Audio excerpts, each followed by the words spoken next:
It's a shame I'm just getting over a cold and my voice isn't 100%. Otherwise, I would be belting out this guy's name like you've never heard it before in your life.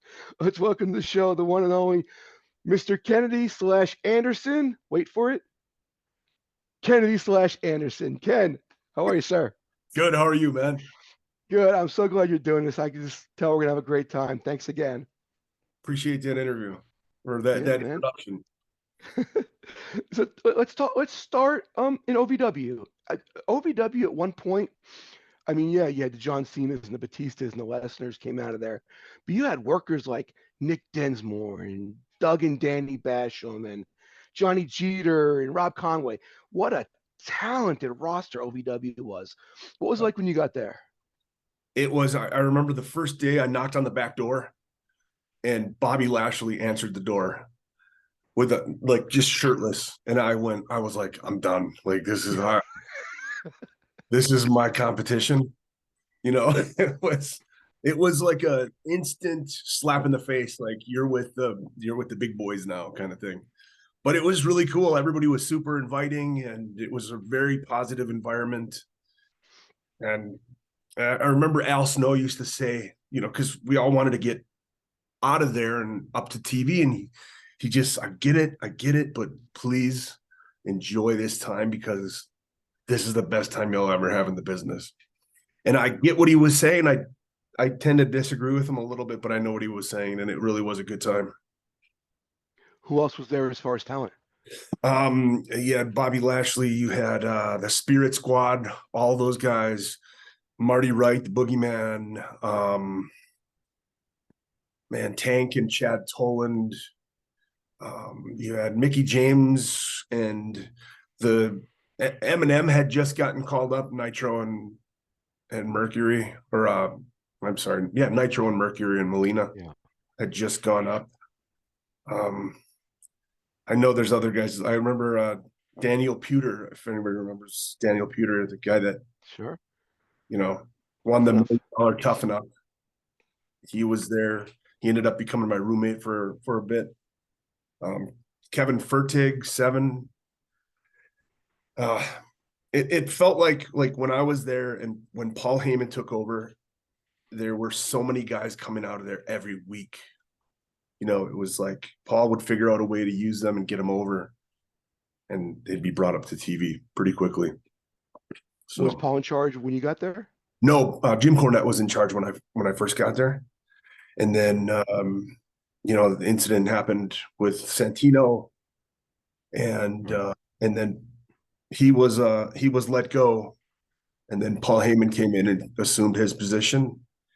And that was life-changing for me when Paul got there because he saw something in me and immediately pulled me aside and said, like, hey, I'm going to do so much stuff with you that they're going to have to take a look.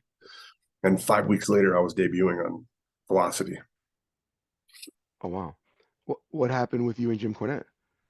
Oh, nothing negative. It was just, I got there and I was a good hand, but I just wasn't. I was settling into a groove and really trying to figure out, like, where do I fit in here and what can I bring to the table that's different from everybody else. So I had a good body and I could wrestle a little bit. But other than that, I really wasn't showing him anything crazy. Actually, just before Paul got down there, Jim had put me he had given me an opportunity to cut a promo on the show. And I went out and I just swung for the fences. And when I came back through the curtain, he was like, where's that guy been? And so he started using me. I think there was one more week where he was using me. So I felt like I had just gotten my foot in the door with Jim, and then Paul came down. Were you? Oh, you're just. I'm sorry. Were you talking about when you asked about the incident with Jim Corenette? Were you the Santino? No, I was curious your relationship with Jim. Oh yeah, mine was great. Because I've known Jim forever. I would think you check all the Jim Corenette boxes. You could talk, you can work. No, and I think there's nothing negative there. It was just he had 50 other people that he was looking at who were all top tier indie guys, so. Were you just working as Ken Anderson in OVW? Yep. And then I started doing the Mr. Anderson thing there. I remember I cut, there's Maria Kanellis was doing the announcing, and I cut her off one time. She called me Ken Anderson. And I said, like, show her some respect for me and call me Mr. Anderson. So that started there. But then when I got brought up to the active roster, I think during my third week, they pulled me in the office and said, "Hey, we got to change your name." So that was an interesting process. And I wanted to keep my real name. Obviously, I was kind of happy that I'm Ken Anderson here. I'm Mr. Anderson. And then third weekend, hey, Vince wants you to change your name. So we went through that process. Paul Heyman kind of helped me come up with the Kennedy thing, and here we are today. When you debuted on Velocity, were you Ken Anderson or Ken Kennedy? Yep, I was Ken Anderson. And then I was on Velocity for 3 weeks, and then when they brought me up to SmackDown during my third week, they wanted it changed. So, and it was like, Vince explained to me at the time, he said, I don't want people thinking that you're an Anderson, like Ole or Arn, and that you're related to them in any way. And to be fair, he didn't really know if I was going to shit the bed or. Right. So then, I'd be the shitty Anderson, So. Sure, of course. Of course. What was your first impression of Vince? Oh, I remember the first time I met Vince.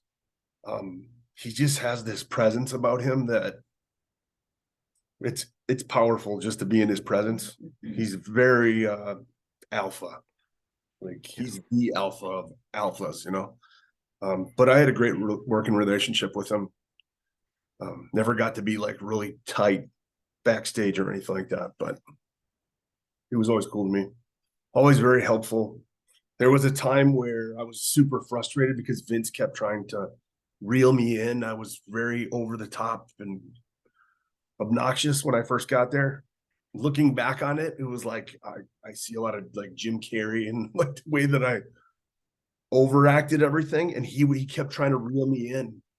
When I first started working with Taker, he was like, "Stop that! Stop doing that! Just being more normal. Calm down a little bit. You're being too funny." And I really resisted that for a while because I was like, "Well, this is what got me to the dance. Why would I change it?" And I get it now. So he wanted me to be less comedic and more serious. I'm not comparing myself to him, but like if you look at old Kurt Angle stuff, Kurt was very goofy and funny.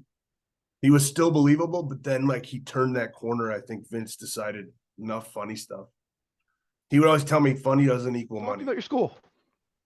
Yeah, just been running the school since 2016 here in the Twin Cities, Minneapolis, St. Paul, and just trying to give people the opportunities that it took me 6 years to get to the WWE, and I had to sort of figure out the formula along the way, and lots of,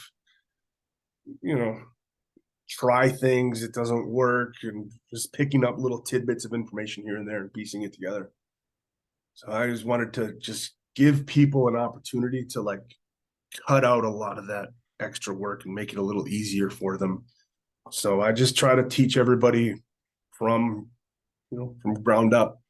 I focus really heavily on basics, and I focus really heavily on psychology because I think storytelling is where it's at. And we've had several graduates. I think we have about 30 graduates. So not everybody graduates, but we've had some of our students. Dante and Darius Martin are in AEW as we speak. Julia Hart's in AEW. We got Tiffany Stratton, who's one of our students. Von Wagner is one of our students. Javier Bernal. So like we've had some success. Gable Steveson. So if people want to find your information on your school, promoters want to get in touch with you, what's the best way? We have a website, so it's the Academy, SOPW.com, and or they can just text me directly at I've got a number, it's 507-722-2776. And that comes right to my phone and my wife's phone, and one of us will get back to you and figure out if anybody's interested in becoming a wrestler and you live in this area. We'd like to help